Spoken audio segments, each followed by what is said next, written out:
parole de Dieu. Amen. Nous restons toujours dans le livre de Jonas, parce que nous avons commencé dans le livre de Jonas chapitre 1. Dimanche passé, nous avons touché le verset 2. Et aujourd'hui, nous allons toucher Jonas chapitre 3. Amen. Et nous allons aller jusqu'au verset 10. Mais le thème que je veux partager aujourd'hui, c'est « Levez-vous pour la seconde fois ». Levez-vous pour la seconde fois. Nous allons lire Jonas chapitre 3, verset 1 jusqu'au verset 10. Jonas chapitre 3, verset 1 jusqu'au verset 10. Je vais lire la parole du Seigneur. La parole de l'Éternel fut adressée à Jonas une seconde fois, en ces mots. Lève-toi, va à Ninive, la grande ville, et proclame ici la publication que je t'ai ordonnée. Jonas se leva et alla à Ninive selon la parole de l'Éternel.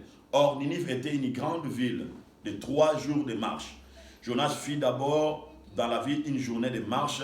Il criait et disait, encore 40 jours, Ninive est détruite. Les gens de Ninive crient à Dieu.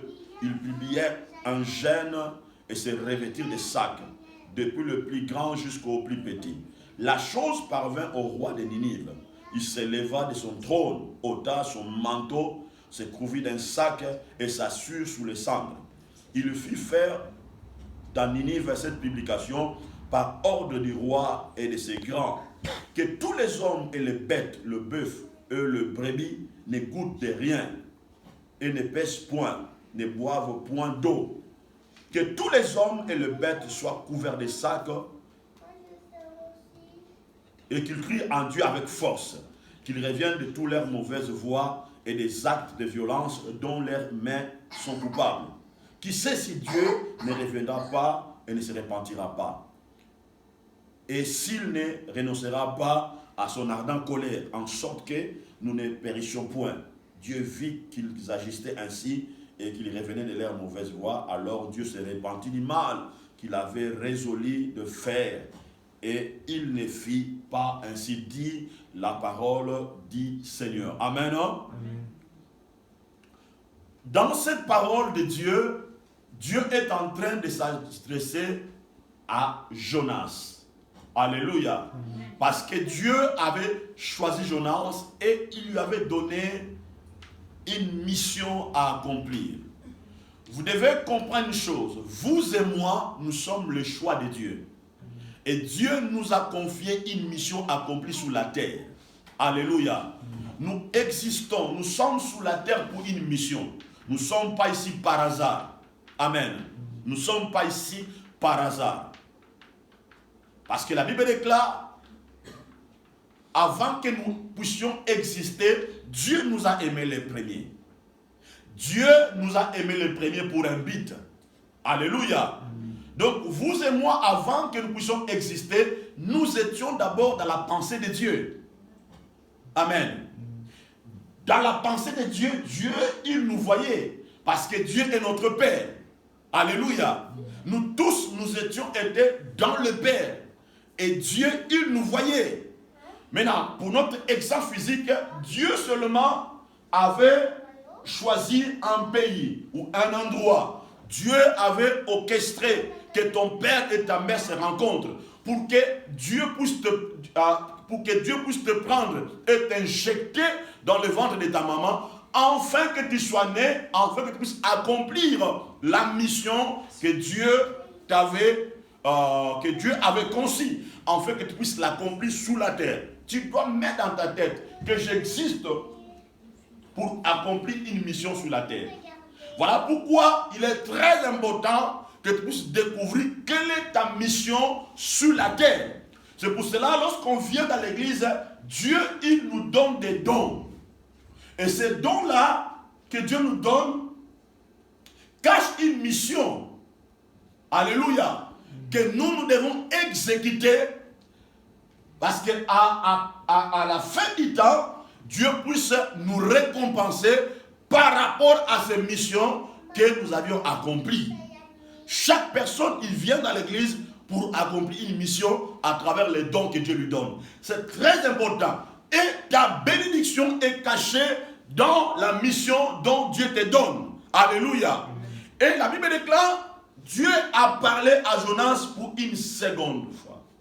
Dieu a parlé à Jonas pour une seconde fois. Amen. Cela veut dire, si Dieu avait parlé à Jonas pour une seconde fois, c'est que Dieu avait parlé pour la première fois. Amen. La Bible dit clairement Dieu a parlé pour la seconde fois.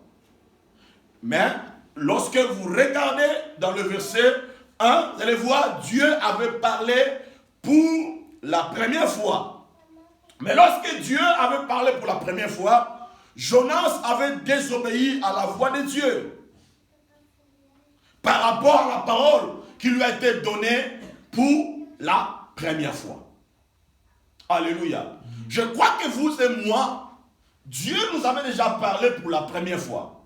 Peut-être que nous étions été désobéissants à la voix de Dieu. Peut-être que nous n'avions pas mis tous nos focus dans cette voie-là. Peut-être qu'il y avait eu certaines conséquences dans notre vie. Mais Dieu est amour. Lorsque Dieu te donne une mission, il viendra toujours pour te parler. Il viendra toujours pour réveiller ta conscience, pour te dire, hé, mon fils, ma fille, j'ai un plan, j'ai un travail, j'ai une mission à faire avec toi. Amen. Et c'est comme ça que Dieu fonctionne et c'est comme ça que Dieu parle. Pourquoi Dieu avait parlé à Jonas pour une seconde fois? Parce que Dieu avait vu qu'il y avait un travail que Jonas devait accomplir.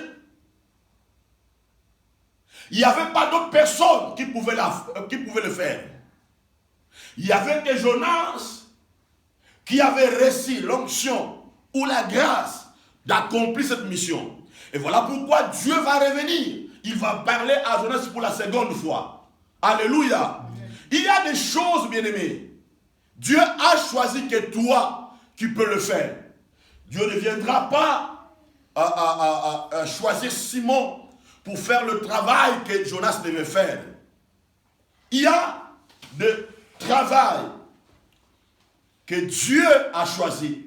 Il n'y a que toi qui dois le faire. Il n'y a que toi qui peux l'accomplir. Pourquoi? Parce que Dieu voit en toi, il y a des capacités. Dieu voit en toi, il y a des dons. Dieu voit en toi, il y a l'onction. Dieu voit en toi, il y a l'intelligence. Dieu voit en toi, il y a la force. Alléluia. Voilà pourquoi Dieu a parlé à Jonas pour la seconde fois. Parce qu'il y avait des choses que Jonas devait accomplir selon le programme de Dieu ou selon le plan de Dieu. Amen.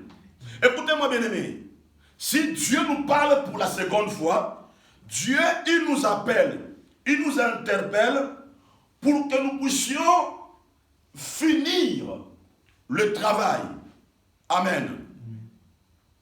Pour que nous puissions terminer les choses dont Dieu vous avait dit dans le commencement. Il nous arrive, bien-aimés. Dieu nous parle. Il nous dit, écoutez, tu dois faire ça. Tu dois terminer ça. Tu dois faire ça. Amen. Parfois, à cause de manque de sensibilité spirituelle ou prophétique, parfois il y a certaines négligences qui viennent dans notre vie. Mais quand tu t'engages par le faire, sache-le bien, Dieu sera toujours là avec ce travail-là. Amen. Écoutez très bien, écoutez-moi très bien. Pendant que Jonas était dans le ventre du poisson, Dieu n'avait pas envoyé d'autres prophètes pour aller à Ninive. Dieu attendait toujours que Jonas puisse se repentir, pour se revenir avec lui, afin que Jonas puisse aller accomplir les intentions de Dieu ou la volonté de Dieu. Alléluia. Il y a des choses, bien-aimés, Dieu n'attendra que toi pour le faire. Amen. Dieu n'attendra que toi pour le faire. Maintenant écoutez, Dieu a dit à Jonas, lève-toi, va à Ninive. C'était pour la seconde fois. Parce que la première fois, lorsque Dieu a dit à Jonas, lève-toi, va à Ninive, Jonas avait désobéi. Amen. Jonas avait choisi, il avait pris son argent pour payer le transport pour aller à Tarsis. Je vous avais dit que Tarsis, c'est un lieu d'affaires. Tarsis, c'est un lieu d'ambiance. Tarsis, c'est un lieu où tout le monde fixe son regard vers Tarsis pour aller se divertir, pour aller faire, pour aller se réjouir. Amen. Amen. Maintenant, ici, Dieu parle et dit encore à Jonas pour la seconde fois, lève-toi et va à Ninive. Alléluia. Bien aimé, écoutez-moi. Je pense que cette parole, Dieu, il adresse ça à nous aujourd'hui. Il nous dit pour la seconde fois que nous devons nous élever. Amen. Nous devons nous mettre debout dans la dimension spirituelle et dans la dimension physique. Nous devons nous élever. Bien aimé, écoutez-moi. Si tu veux accomplir quelque chose, si tu veux faire quelque chose, si vous voulez impacter le monde, si vous voulez réussir, bien aimé, ne cherche pas à chercher à faire les choses dans les collectifs. Je pense que le dimanche passé, j'avais soulevé ce point-là. Lorsque Dieu t'appelle, ne regarde pas ni à gauche ni à droite. Ne cherche pas que les gens puissent venir t'aider. Toi-même, comptez sur la force que Dieu t'a donnée. Comptez sur l'intelligence que Dieu t'a donnée. Comptez sur la sagesse que Dieu t'a donnée. Comptez sur la puissance que Dieu t'a donnée. Lève-toi, fais un pas, agis et avance. Et tu verras, lorsque les choses donneront fruit, les gens viendront maintenant pour t'aider. Les gens viendront maintenant pour se connecter à toi. Alléluia. Mais si tu veux seulement attendre que les gens viennent 10, 20 pour t'aider dans ce que tu fais, tu vas échouer. Tu vas échouer. Alléluia. Toi, lève-toi d'abord, fais quelque chose et agis, bien-aimé. Lorsque les gens verront ta détermination, lorsque les gens verront ton engagement, bien-aimé, les gens croiront à ce que tu fais. Alléluia. C'est très important, bien-aimé. Et ce sont les choses que je veille même sur les enfants à la maison. Je dis à chaque fois aux enfants à la maison, n'aie pas ce caractère lorsqu'on te fait quelque chose. Tu dis aux autres, mais pourquoi l'autre ne peut pas m'aider? Amen. Pourquoi lui ne peut pas venir qu'on puisse faire ça ensemble? Alléluia. Parce que chaque parole qui libère cache une bénédiction. Alléluia. Nous changeons les choses. Nous bougeons les choses lorsque nous croyons à la parole de Dieu. Nous croyons à la force que Dieu a investie à nous et que nous nous mettons debout. Et que tu te dis maintenant, je fais quelque chose, bien aimé, il y aura une puissance qui t'accompagnera pour accomplir quelque chose. Il y a un mystère. Lorsqu'un enfant veut marcher, personne ne le pousse pour marcher.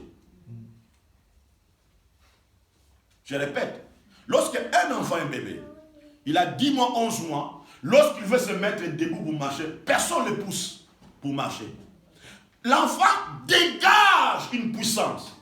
Déjà dans son instinct, ils savent que je suis maintenant dans le mois ou dans l'âge de se lever pour faire quoi? Pour marcher. Est-ce que vous me comprenez? Amen. Et l'enfant, il utilise son instinct. Il utilise la force. Personne ne le pousse. Mais lui-même, il se met debout pour faire quoi? Pour marcher. Alléluia. Parfois, il y a des enfants qui surprennent leurs parents. Vous étiez au salon, vous voyez l'enfant sort de la couloir et fait quoi? Marcher. Et souvent, ça donne de la joie, ça donne de l'ambiance dans la famille, tout le monde se réjouit, tout ça. Mais on ne comprend pas que parfois, ce sont des mystères, n'est-ce pas? Ce sont des mystères bien-aimés. Sois comme un enfant. C'est pour ça que la Bible déclare, le royaume de Dieu est semblable aux enfants. Alléluia. Donc tu dois être comme un enfant. Tu penses seul. Tu te dis, ce travail, je vais l'accomplir. Je vais me mettre debout pour avancer. Je ne compte pas sur les autres personnes. Mais je compte sur mon Dieu et sur la force que Dieu m'a donnée. Et bien, tu verras la grâce va t'impacter. Quelque chose va te toucher et les choses iront de l'avant. Amen. Dieu nous dit, lève-toi, va à Ninive. Lève-toi. Maintenant, revenons dans le verset 2. La Bible déclare lorsque Jonas était dans le ventre du poisson, il a prié, n'est-ce pas? Il a dit, Dieu m'a exaucé, mais il était toujours maintenu dans le ventre du poisson. Vous comprenez? il était toujours maintenu là. Mais Jonas a compris. Si je continue toujours dans cette désobéissance, ou si je ne touche pas le cœur de Dieu, je serai mort ici. Amen. Je serai mort ici. Parce qu'il était retenu par des esprits. Il était retenu par la Bible. Mais là, Jonas a dit, Seigneur, il a dit, je t'offrirai des sacrifices, des actions de grâce. Et là, Jonas a fait le fait. Et la Bible déclare, Dieu a parlé au poisson, et le poisson a vomi Jonas.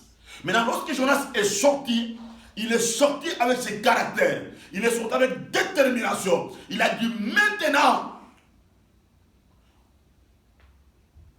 aucun pouvoir, aucune puissance ne peut encore me retenir. Et la Bible déclare, lorsque Dieu a parlé, avec cet esprit, avec cette détermination, Jonas va se lever dans la dimension spirituelle et il va se lever dans la dimension physique. Les choses changent dans la dimension spirituelle lorsque nous nous levons dans la dimension spirituelle et dans la dimension physique. Alléluia. Voilà pourquoi dans la Bible, lorsque Jésus ou les apôtres guérissaient les paralytiques, ils disaient lève-toi et fais quoi? Et marche. Amen. Parce que le mouvement qu'on fait dans la dimension spirituelle, et c'est ça qui change les choses. Souvent, le diable ne veut pas que nous puissions nous élever. Le diable ne veut pas que nous puissions faire le mouvement. Et c'est ça le diable. Mais ici, la Bible déclare, Jonas s'éleva. Dieu dit, lève-toi et va à Ninive, la grande ville. Bien, écoutez-moi. Ta bénédiction est dans les lieux où Dieu a pointé les doigts. Amen. Comme j'avais dit dans le verset 1, lorsqu'on a commencé l'enseignement, ta bénédiction ne se trouve pas à Tarsis, mais ta bénédiction se trouve à Ninive. Amen. Et c'est de là où il y a ta bénédiction. Lorsque Dieu te donne une direction, lorsque Dieu t'envoie quelque part, tu dois obéir, aller dans cette direction-là, parce que c'est là-bas que cache ta bénédiction. Amen. Et Dieu a dit, vas-y et proclamez la publication que je t'ordonne. Alléluia. Dieu a dit, vas-y et proclamez. Vas-y et proclamez. Vas-y et proclamez la publication que je t'ordonne. Bien aimé, écoutez-moi. Lorsque Dieu te donne une parole, cette parole-là, elle cache la direction. Cette parole-là, elle cache une vision. Cette parole-là, elle cache des bénédictions. Cette parole-là, elle cache des miracles. Lorsque Dieu te ordonne de déclarer, de faire quelque chose, bien aimé, dans cette parole-là, il y a la puissance, il y a le miracle, il y a la direction. Tu dois t'élever pour accomplir la parole que Dieu t'a donnée. Parce que la parole de Dieu est plus puissante que la parole des hommes. La parole de Dieu est plus puissante que les informations que les hommes peuvent te donner. Alléluia. La parole que Dieu met dans ton esprit, bien-aimé, ne le maintiens pas, ne le garde pas. Tu dois la proclamer, tu dois le déclarer. Et cette parole-là qui changera ta destinée. Parce que la Bible déclare, la vie et la mort sont au pouvoir de la langue. Amen. La vie et la mort sont au pouvoir de la langue. Mais chaque parole que Dieu met dans ta bouche, cette parole-là cache le pouvoir. C'est pour cela que Christ a dit à Satan, l'homme ne vivra pas du pain seulement, mais de toute parole qui sort de la bouche de Dieu. Amen. Et nous devons louer Dieu et dire merci. Parce que dans nos bouches, Dieu a mis la parole. Dans nos bouches, Dieu a mis la révélation et la connaissance. Et nous devons proclamer cette parole. Maintenant écoutez, écoutez-moi très bien. Tout ce que Dieu vous ordonne de faire, cela cache un moment de souffrance et de gloire. Tout ce que Dieu vous ordonne de faire, cela cache un moment de souffrance et de gloire. Mais le parti de la gloire, vous pouvez que le voir par la foi. Amen. Le parti de la gloire, vous pouvez que le voir par la foi.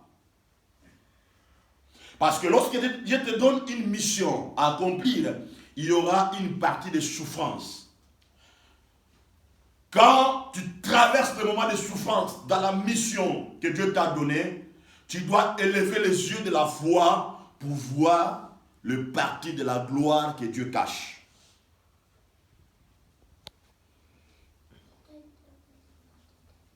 Amen. Et lorsque vous êtes dans la mission que Dieu vous donne, vous devez croire que vous êtes capable d'accomplir quelque chose. Vous devez croire avec la parole que Dieu vous donne, vous êtes capable. Écoutez-moi bien aimé, je vais vous donner cette parole. Quelque chose dont vous ne croyez pas que vous êtes capable de le faire, vous serez incapable de l'accomplir. Je répète. Quelque chose dont vous ne croyez pas que vous êtes capable de le faire, vous serez incapable de le faire. Je répète encore. Quelque chose dont vous ne croyez pas que vous êtes capable de le faire, vous serez aussi incapable de le faire.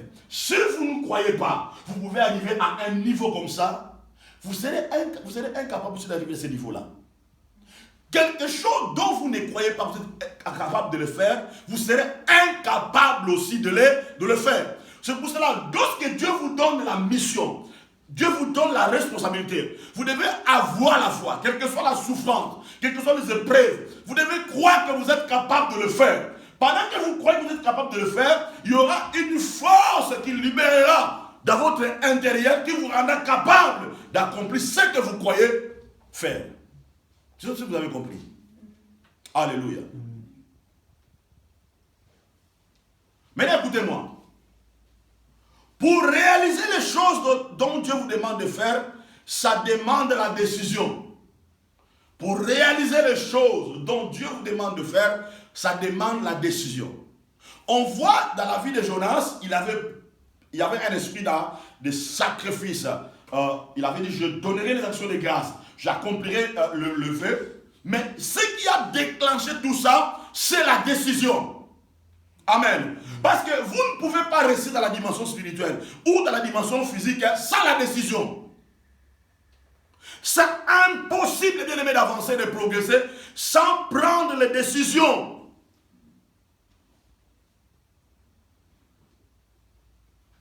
Dieu avait donné à Jonas la parole, mais Jonas avait la responsabilité de convertir cette parole de Dieu en résultat. Dieu avait donné à Jonas la parole, suis-moi très bien, mais Jonas avait la responsabilité de convertir cette parole en résultat. Est-ce que vous comprenez? Donc il avait la responsabilité d'aller proclamer cette parole, de les convertir en résultat. Maintenant, pour convertir quelque chose en résultat, ça demande la décision. Ça demande un esprit d'engagement. Bien, écoutez-moi. Vous avez parfois des promesses, vous avez une parole que Dieu vous a donnée. Cette parole-là est brute.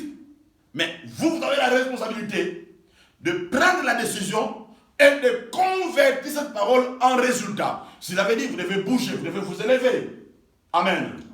Vous devez avancer. Vous devez croire. Et le fait de faire cela, ça peut changer les choses autour de vous. Amen. Maintenant, Jonas, pour convertir la parole de Dieu en résultat, il s'est montré un homme d'action. Vous devez être une femme d'action et un homme d'action. Être une femme d'action, un homme d'action. Être une femme d'action, un homme d'action. C'est très important. Parce que pour convertir quelque chose en résultat, vous devez être une femme, un homme d'action. Un homme d'action. Une femme d'action. Et c'est ça ce que Jonas a fait. Amen. Maintenant écoutez, je vais soulever un point ici. Jonas se leva et alla à Ninive selon la parole de l'Éternel. Il bougea selon la parole de l'Éternel. Maintenant ici, Jonas a mis ses intérêts à côté. Il a mis ses motivations à côté. Amen. Il a mis tout à côté. Il commence maintenant à bouger selon la parole de l'Éternel. Non selon la parole du monde. Non selon les intentions du monde. Mais il commence à bouger selon la parole de Dieu. Bien aimé, écoutez-moi. Lorsque tu bouges selon la parole de Dieu, cette parole-là va te conseiller. Cette parole-là va te convaincre. Cette parole-là va t'enseigner. Cette parole-là sera ta révélation. Cette parole-là sera ton conseil. Parce que jamais la parole de Dieu peut te conduire dans les mauvais chemins. Quand tu bouges selon la parole de Dieu, la parole te conduira dans le bon port. Il te conduira dans la bonne direction. Il bougea selon la parole de Dieu. Mais écoutez, virgule. Or, ça change aussi. Hein? C'est pour ça que quand tu lis la Bible, il faut être prudent. Or, Ninive était une grande ville. Or, Ninive était une grande ville. Bien écoutez-moi. Il y a des choses qui semblent plus grandes que toi. Il y a des choses qui semblent plus grandes que toi. Peut-être que tu peux te voir plus petit par rapport aux choses qui semblent plus grandes que toi. Tu te regardes, tu dis, est-ce que moi vraiment je peux arriver? Est-ce que moi vraiment je peux accomplir ça? Est-ce que moi vraiment? Parce que la Bible déclare, or, Ninive était une grande ville. Amen. Ninive était une grande ville. Mais bien écoutez-moi, sache-le bien. La parole que Dieu te donne est plus grande que ton problème, que ta situation. Ta parole que Dieu te donne peut changer les choses que toi tu considères plus grandes. La parole que Dieu te donne peut changer les dons. Quand tu marches avec la parole de Dieu, la parole de Dieu changera ta vision. Ta vision du commencement va changer. Tu verras que la parole que Dieu te donne est plus puissante que les choses que tu considères plus grandes. Amen. Alléluia. Amen. Parce que la Bible dit ceci, si tu crois, tu verras la gloire de Dieu. J'aimerais qu'aujourd'hui, tu puisses changer ta vision. Parce que beaucoup de gens n'arrivent pas à servir Dieu, n'arrivent pas à progresser, à avancer dans le chemin du Seigneur. Parce qu'ils voient, lorsqu'ils regardent, ils disent que, est-ce que moi vraiment j'arriverai? Je n'ai pas l'intelligence qu'il faut. Amen. Je n'ai pas de capacité. Est-ce que je peux m'arriver? Bien aimé, tu peux arriver si tu crois. Tu peux arriver si tu crois. Les choses que tu crois capable de le faire, tu peux le faire. Mais les choses que tu crois être capable de le faire, tu seras aussi incapable de le faire. Mais quand tu crois, tu dis que moi j'y arriverai, bien aimé. Il y aura des motivations divines qui vont t'accompagner pour réaliser cela. Amen. Or, Ninive était une grande ville de 3 jours de marche. Écoutez très bien ici. De 3 jours de marche. Quand vous lisez la Bible, dans le verset 1 de Jonas, Jonas, il a fait quoi? Il a pris les transports, il a payé pour aller à Tarsis. Amen. Je ne sais pas si je n'ai pas fait des recherches géographiques pour voir si la mer passait aussi à Ninive. Mais je pense que Jonas avait vu que non, à Tarsis, il y a la facilité. Mais pour aller à Ninive, peut-être qu'il n'y a pas le transport. Il faut marcher après, à pied, pardon. La Bible déclare 3 jours de marche. 3 jours de marche. Voilà pourquoi Jonas, dans le ventre du poisson, il a dit, je t'offrirai des sacrifices. Bien aimé, écoutez-moi. Tu ne peux jamais progresser, réussir dans ta vie s'il n'y a pas un esprit de sacrifice. Jonas a marché 3 jours. J'avais fait des recherches sur les gens qui font des marches à pied. Bien aimé, c'est souffrant. Marcher à pied pendant 3 jours, c'est souffrant. Marcher à pied. Mais pendant 3 jours, avec la chaleur, avec tous les risques, Jonas a marché à pied. Ta destinée cache un moment de souffrance. Mais n'abandonne pas, quelle que soit la souffrance, quelles que soient les épreuves, n'abandonnez pas.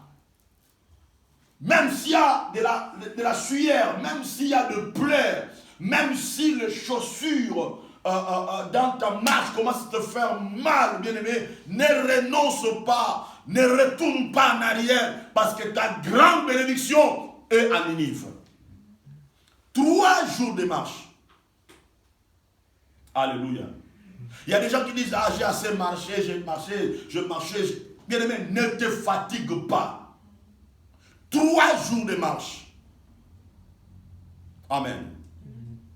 Or, vous ne pouvez jamais marcher pendant 3 jours de marche sans l'esprit d'engagement. Vous ne pouvez jamais marcher 3 jours de marche sans l'esprit d'engagement. Sans l'esprit d'engagement. Donc on voit ici, Jonas était engagé, déterminé. Il a dit, rien ne va me reculer en arrière. Je ne retournerai pas. Comme se dit en portugais, nous vou recuar atrás. Amen. Je ne retournerai pas en arrière. Je vais avancer. Je vais progresser. Un esprit d'engagement. Bien aimé, la réussite appartient à des gens qui ont de tel esprit. Amen. Même si les gens te disent que tu fais quoi là? Il n'y a pas le résultat, il n'y a pas ça. Bien aimé, vois au-delà de ce que les gens disent. Toi, fixe ton regard dans la parole. Continue à marcher. Continue à avancer. Amen.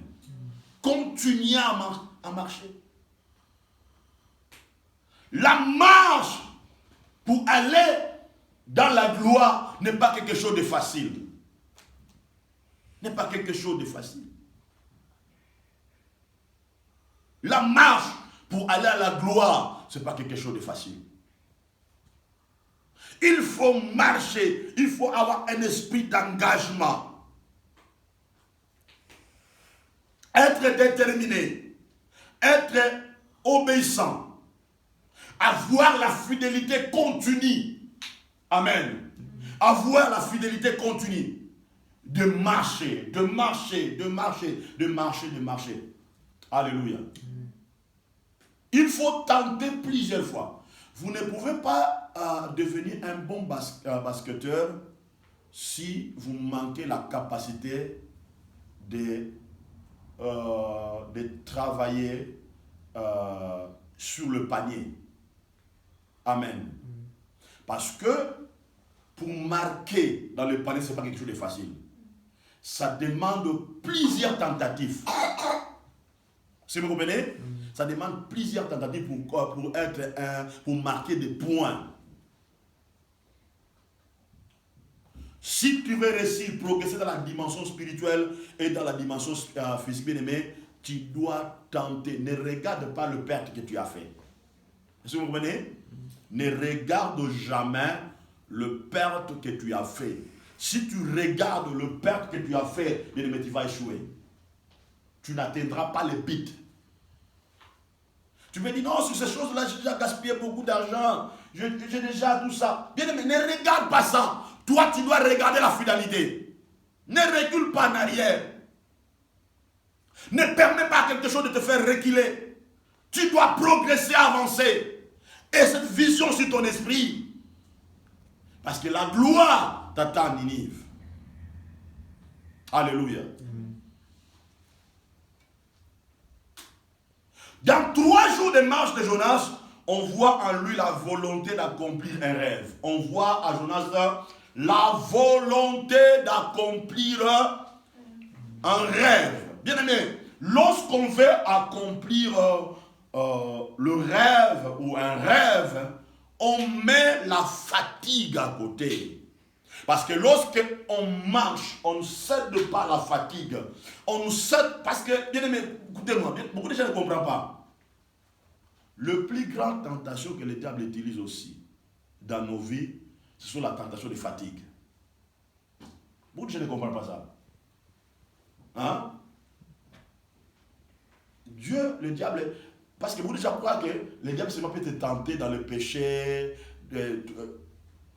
La fatigue aussi c'est un péché. Vous comprenez? C'est un péché. Et souvent, le diable utilise les gens dans la tentation de la fatigue. Parce que la fatigue amène la pauvreté. La fatigue amène la pauvreté. La Bible déclare dans le verset 3, Proverbe qui dit,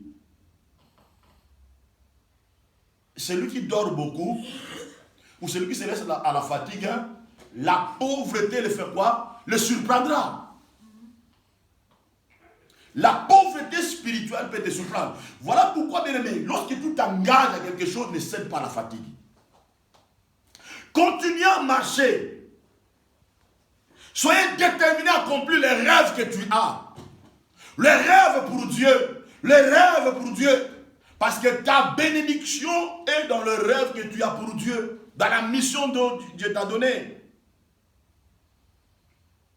Jonas était déterminé de sortir de l'ordinaire spirituel. On voit quoi Jonas? Dans ces 3 jours de marche, on voit en lui, il n'avait pas l'envie d'abandonner. Il n'avait pas l'envie d'abandonner. Il n'avait pas l'envie d'abandonner. Bien aimé, parce que dans la vie, quand tu abandonnes, c'est fini. Quand tu abandonnes, c'est fini pour toi.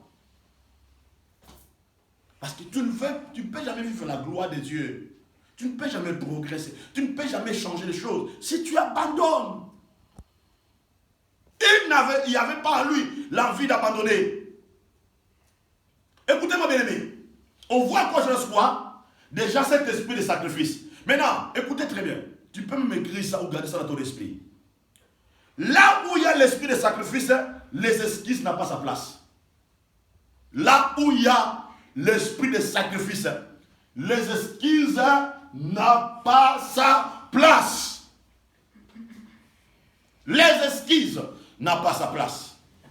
Donc on voit Jonas, il n'y avait pas des esquisses de dire, mais Dieu aussi, voilà, je marche trop, il ne m'a pas donné la voiture, il ne m'a pas donné tout ça, je n'ai pas de voiture, tout ça. Moi, prophète, moi Jonas, on me connaît, prophète comme ça, tout ça. Je n'ai pas un jet privé, je n'ai pas la voiture, tout ça, voilà, je marche à pied. Non, il n'y avait pas.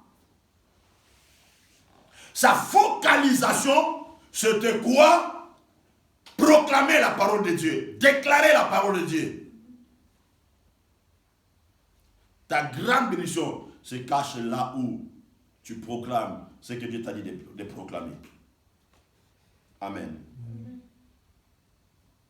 Maintenant, bien aimé, écoutez-moi. L'autre point encore important, Jonas fit d'abord dans la ville une journée de marche. Il criait, disait, encore 40 jours, Ninive sera détruit. On voit, avant Jonas, il avait la peur de Ninive, n'est-ce pas? Mais ici, il entre dans la ville, il commence à proclamer, il commence à crier. On voit quoi? On voit à Jonas l'absence de la peur. Bien aimé, ce qui détruit beaucoup de gens, de ne pas manifester la gloire que Dieu a mis en eux, c'est la peur. La peur peut t'empêcher d'arriver au sommet de ta bénédiction, au sommet de ta destinée. Beaucoup de gens n'arrivent pas à progresser, à avancer à cause de la peur. Si tu veux progresser, bien aimé, mets la peur à côté. Parce que la peur peut te montrer tes incapacités. La peur peut te dire que tu n'arriveras pas.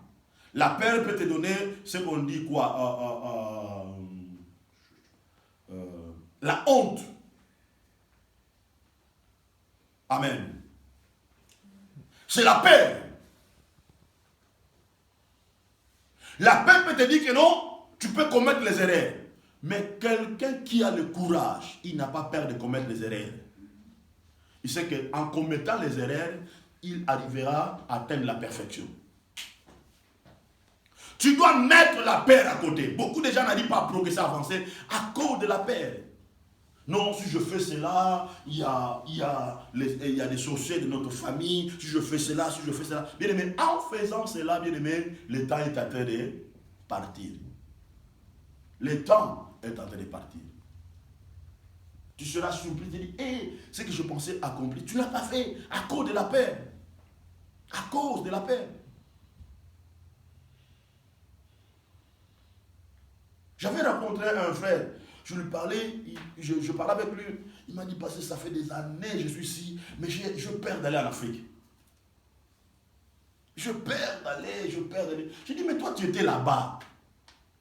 Avant de venir ici, toi tu es né ici? Non, tu n'es pas né ici. Tu viens de là.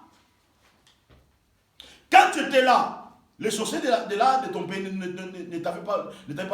t'ont pas bouffé. Hein? J'ai dit, mais tu as peur de quoi? Quand tu étais là, ils ne t'ont pas bouffé. Maintenant que tu es ici, tu commences à avoir peur de regagner là-bas, parce que tu as peur. Non, ils vont me bouffer, ils vont me... C'est comme si toi tu es leur brebis, ou leur mouton. Voilà ce que les gens mettent, voilà ce que la peur met dans l'esprit des gens. Amen. C'est la peur. Oh non, si je fais ça, lorsque les gens vont savoir ça, j'aurai des problèmes, tout ça. C'est la peur. Fais quelque chose selon la volonté de Dieu. La suite, c'est Dieu qui va te défendre. C'est la suite, c'est Dieu qui va te défendre. C'est Dieu qui te défendra. Quand tu fais quelque chose selon la volonté de Dieu, Dieu va te défendre, bien-aimé. Tu as besoin de t'investir en Afrique, va le faire, bien-aimé, n'aie pas peur. La Bible déclare, si Dieu est pour toi, qui sera contre toi? Mets la paix à côté, va à Ninive, proclamer les rêves que tu as, proclamer la vision que tu as. Enlevez la paix. Beaucoup de gens ont la paix. Non, si je lui parle, il va me répondre comme ça. Mais moi, je n'ai pas la peur de parler à quelqu'un. Je n'ai pas cette peur-là. Si je sais que ce que j'ai dit, ça vient de Dieu. Même si tu refuses ça, moi, j'ai accompli ce que Dieu m'a dit. C'est ça qui est plus important. Je n'ai pas la peur, non, si je lui parle, il va réagir comment. Non, moi, je n'ai pas ce peur-là. Moi, je vais te parler avec beaucoup de respect, avec beaucoup d'honneur. Mais je te parle. Mets la peur à côté. Amen. Alléluia. Amen. Vaincre la peur. Je vais avancer pour aller terminer. Qu'est-ce qui va se passer lorsque Jonas a crié? Maintenant, suis-moi. Lorsque Jonas a crié, les gens de Ninive crient à Dieu. Jonas a crié seulement, a parlé seulement. Les gens de Ninive, ils crurent en Dieu. Ils crient en Dieu. Ce que Dieu met dans ta bouche cache la puissance, bien-aimé. Le multitude de gens peut croire à ton rêve, peut croire à tes idées. Le multitude de gens peut croire à ta parole. Toi, le problème, c'est parler. Même dans le domaine de l'évangélisation, ne force pas. Parle seulement à Dieu, à une personne. Dis, je t'invite le dimanche parce que Dieu t'aime. Viens le dimanche. Limite-toi là-bas. Il ne faut pas aller dans le gauche, à droite, tout ça. Parle seulement à la personne. Parce que dans ta bouche, dans ce que Dieu a mis en toi, il y a la puissance. Si quelqu'un refuse, bien-aimé, c'est Dieu lui-même qui s'occupera de la personne. C'est Dieu lui-même. Voilà pourquoi je ne force pas. Je ne force pas les choses. Quand je parle et je reste dans la paix parce que j'ai parlé. Alléluia. La Bible dit que là, toute la ville en crie à Dieu. Ils publièrent un jeûne et revêtirent des sacs, depuis le plus grand jusqu'au plus petit. Hein? Depuis au plus grand jusqu'au plus petit. Mais Jonas, avant, il a fui. Il avait peur, n'est-ce pas? Maintenant, il arrive, il proclame, il dit seulement, la Bible déclare, au plus grand jusqu'au plus petit, on crie à la parole de Jonas, bien-aimé. Là où tu refuses d'y aller, il y a la grandeur. Bouger seulement, tu verras la gloire. Et toi-même, tu seras étonné comment les choses vont bouger. Je déclare dans le nom de Jésus-Christ que le plus grand et au plus petit croit à tes déclarations. Crois à tes paroles dans le nom de Jésus-Christ. Amen. Ils ont crié à la parole de Dieu. Verset 6, regarde ce qu'il me déclare. Les choses parvinrent au roi de Ninive. Les choses parvinrent au roi de Ninive. La nouvelle arriva chez le roi qu'il y a un homme qui est venu ici. Il a crié, il a parlé de la parole de Dieu. Toute la ville est influencée. Toute la ville est touchée. La nouvelle arrive même chez le roi. Mais avant, Jonas se sous-estimait. Il avait peur, il a même fui. Mais lorsqu'il a pris la décision d'y aller, sa parole, la parole que Dieu avait mise dans sa bouche, arriva même aux oreilles du roi. La parole parvint, bien-aimé. Ta grande bénédiction est à Ninive. Bien-aimé, écoutez-moi. Tu peux rencontrer. Je crois que c'était hier. Je disais à mon épouse, je dormais pendant vers 14h. Je me suis allé parce que le matin, je méditais, tout ça. Je suis allé un peu me reposer. Pendant que je me reposais, je fais un rêve qui m'a bouleversé. Dans ce rêve-là, je donnais de l'argent aux riches du monde. Mais je me disais, mais moi je n'ai pas de l'argent. Les gens parfois me disent, selon la réalité, on met avec un riche, il dira que je suis pauvre. Mais dans ces rêves-là, je voyais, j'ai donné de l'argent aux riches. Je te bouleversais. Et pour arriver à la fin de ce rêve-là, j'ai rencontré un président africain. Ce président-là, il avait mis la ceinture, il donnait le discours, et ce ceinture était déchiré en deux, il était coupé. Il n'avait plus moyen. C'est comme si son pantalon tombait. Et moi, je suis allé prendre mes ceintures que j'avais dans la valise, j'ai offert ça au président-là. Et le président-là, il a commencé à déclarer des paroles sur moi, des paroles de bénédiction. Directement, je me suis réveillé. Je lui ai dit, mais écoutez, pendant que je dormais, je vis que je donnais de l'argent aux riches de ce monde. Même ce matin, ces visions me travaillaient. Bien, écoutez-moi. Il y a des choses que Dieu a mis à l'intérieur de toi. Cela peut arriver même aux oreilles du roi, de ce grand de ce monde. Jonas ne savait pas. Il avait peur avant. Bien aimé, fais ce que tu fais. Tu ne sais pas comment ces choses-là peuvent t'amener à la direction de ta destinée. Ne te pose pas comment cela doit se faire. Mais toi, fais un pas. Toi, agis. Donne-toi à Dieu. Et l'esprit de sacrifice. Bien aimé, peut-être ce que tu déclares arrivera même aux oreilles du roi. Bien aimé, j'ai des prophéties que Dieu, il y a d'autres prophéties qui enregistreraient tout ça. C'est ce que Dieu m'a dit. Je crois à ces prophéties-là. Je crois à cela, bien aimé. Et aujourd'hui, je travaille ma vie par rapport à ces prophéties. Je sais Dieu fidèle. Mais ma responsabilité, c'est de se donner. C'est de se lancer. Alléluia. La nouvelle parvint aux oreilles du roi. Il s'éleva de son trône, ôta son manteau, se couvrit d'un sac, s'assit sur les cendres. Vous voyez, la repentance, la transformation arrive même chez le roi.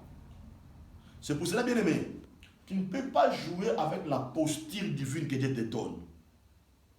Ne sacrifie pas la posture divine que Dieu te donne. Tu dois protéger ton autorité. Tu dois protéger ton identité. Amen. Amen. Amen. Ne dis pas que non, l'apôtre Paul, dans le milieu des Romains, il était devenu comme un Romain. Non, ne dis pas ça. Parce que tu ne sais pas le contexte qui a conduit l'apôtre Paul d'aller dans cette direction-là. C'était peut-être pour sauver les gens. Amen. Toi, garder ton identité. Alléluia. Je peux rencontrer des présidents, je peux rencontrer des ministres, je peux rencontrer des généraux, je peux rencontrer peut-être des stars de ce monde, mais je garde mon identité. Le langage du royaume restera dans ma bouche. Il faut que ces gens-là soient frappés par mon intelligence, par ma sagesse. Alléluia. La nouvelle arriva jusqu'au roi. Le roi était impacté. J'aimerais terminer dans ce verset. Verset 8. Que les hommes et les bêtes soient couverts de sacs. C'est le roi qui parle. Ils crièrent à Dieu avec force. Ils crièrent à Dieu avec force. Regarde la puissance de la parole. Jonas a proclamé la parole. Maintenant, la parole a commencé à faire des effets dans la vie des gens. Et les gens ont commencé à crier avec force. Il y a des gens qui disent, non, quand tu pries, parfois, il ne faut pas crier, tout ça, il ne faut pas... Bien aimé ici, ils ont dit quoi? Parce qu'il y a des gens qui ont fait des doctrines. Non, quand tu pries, il faut vraiment être comme ça, tout ça. Ici, il fait quoi? Ils crièrent avec force. Ils crièrent avec force. Qu'ils reviennent tous de leur mauvaise voie et des actes de violence que leurs mains sont coupables. Ils criaient avec force et la Bible déclare Dieu a écouté leurs prières. Et les choses ont changé. Et la gloire de Dieu s'est manifestée. Bien-aimé, je prie que ce matin, Dieu t'amène dans cette dimension-là. Dieu t'amène dans ce niveau-là. Que le bon Dieu vous bénisse. Amen.